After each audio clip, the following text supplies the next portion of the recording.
aí galera da língua, aqui é o Fabrício Carraro de novo e no vídeo de hoje a gente vai ver a diferença entre três phrasal verbs muito usados que são hold on, hold up e hold off. Então bora direto já para esse vídeo. Mas bom, voltando aqui, o que são phrasal verbs afinal? Se você não se lembra o que são phrasal verbs, são aqueles verbos frasais, né, traduzindo literalmente. A gente geralmente nem traduz isso em português porque a gente não tem exatamente esse mesmo conceito. Mas eles são aqueles verbos que eles são formados por mais palavras. Então geralmente ele é formado por um verbo e mais alguma outra coisa, que geralmente é uma preposição ou um advérbio, por exemplo. E o significado final desse verbo, o real significado, não é uma coisa que você consegue adivinhar na maioria das vezes. Você não pode simplesmente traduzir o verbo e traduzir a preposição ou o advérbio e chegar no resultado. Não funciona bem assim. Às vezes pode te dar uma ideia, mas na maioria das vezes não vai funcionar bem assim.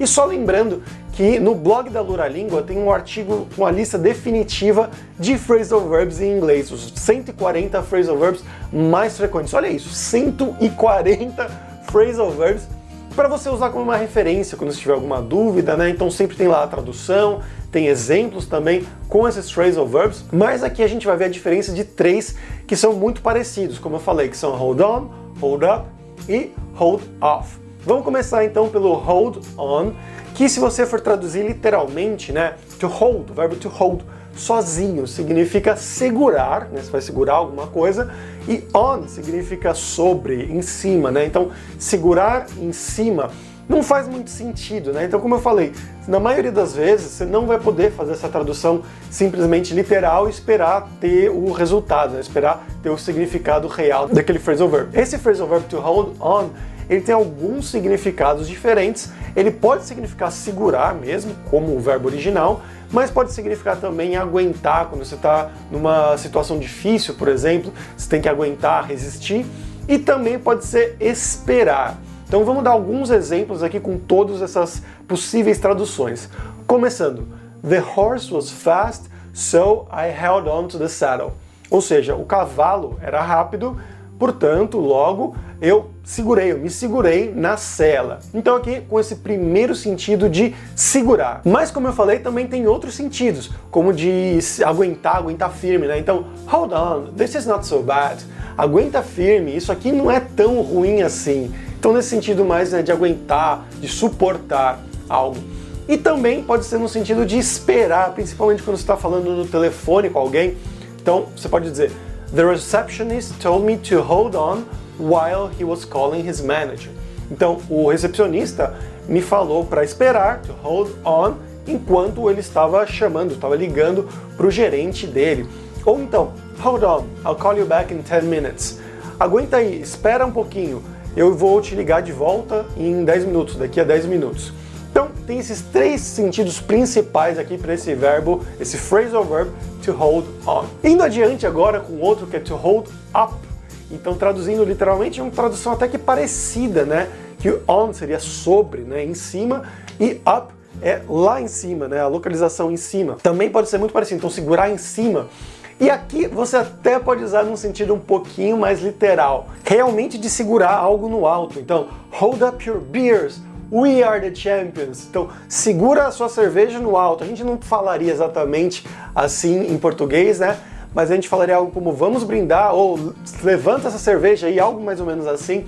Mas a ideia é essa, realmente literal, de segurar a sua cerveja no alto para brindar, porque eles foram campeões de algum campeonato, assim, por exemplo. Então pode até ter, nesse caso aqui, esse sentido um pouquinho mais literal, mas ele também pode ter outros significados também nisso aí de aguentar, de resistir a algo, bem parecido com o to hold on aqui, mas aqui a gente está usando to hold up.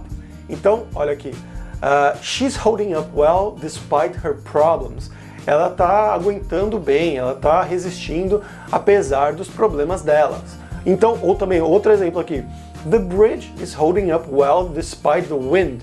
A ponte está resistindo bem, está suportando, aguentando bem, apesar do vento. Então aqui esse sentido, né, como eu mencionei, de aguentar, de suportar. E esse verbo to hold up, ele pode ter mais alguns significados também. Um deles é usado muito quando tem algum assalto, algum roubo, assalto à mão armada, com alguma violência geralmente. Então você pode dizer, a criminal held up the store last week. Um criminoso assaltou a loja na semana passada. Então olha como mudou completamente o sentido, né? Até agora era resistir, aguentar, depois mudou para assaltar. Mesma coisa lá no outro, no hold on. Lá era principalmente aguentar firme, segurar, depois virou esperar. Então você está vendo como esses phrasal verbs são curiosos, mas isso acontece em português também, verbos que têm sentidos diferentes dependendo do contexto em que ele é usado. E ainda aqui, esse do hold up, mais um caso que ele é usado é na voz passiva, que seria to be held up ou to get held up, que significa atrasar-se ou ficar preso em algum lugar, por exemplo, no trabalho. Então, she was late because she got held up at work. Então, ela se atrasou porque ela ficou presa no trabalho. Ela não podia sair porque o chefe deu alguma coisa de última hora, mas nesse sentido, ela ficou presa em algum lugar por algum motivo, né? Ela teve que adiar alguma coisa, teve que se atrasar por certa razão. E por último, to hold off. Esse sim vai ser uma tradução mais to hold off, traduzindo literalmente, né? Segurar para fora. Off geralmente significa para fora, né? Ou desligado, que a gente fala, né? On and off.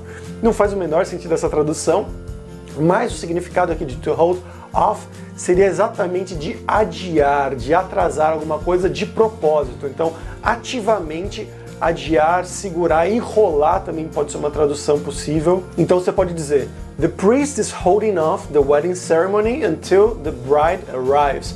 Então o padre está atrasando, está enrolando, está adiando a cerimônia de casamento até que a noiva chegue. Então he's holding off the wedding ceremony. Ou então você pode dizer também, can we hold off the meeting? A gente pode adiar essa reunião, a reunião, porque aconteceu alguma coisa. Então, can we postpone seria uma outra tradução, mas aqui a gente pode usar esse phrasal verb também, to hold off, que seja dar uma adiada, dar uma segurada aqui, que eu estou muito ocupado, estou fazendo alguma coisa. Então, os três sentidos que a gente viu aqui, os três phrasal verbs diferentes, na verdade com mais sentidos até, foram to hold on, to hold up e to hold off. Mas por hoje é isso, galera. Espero que vocês tenham aprendido algo novo. Se você aprendeu, realmente dá um like, se inscreve aqui no canal que sempre ajuda muito. E até a próxima. Tchau, tchau!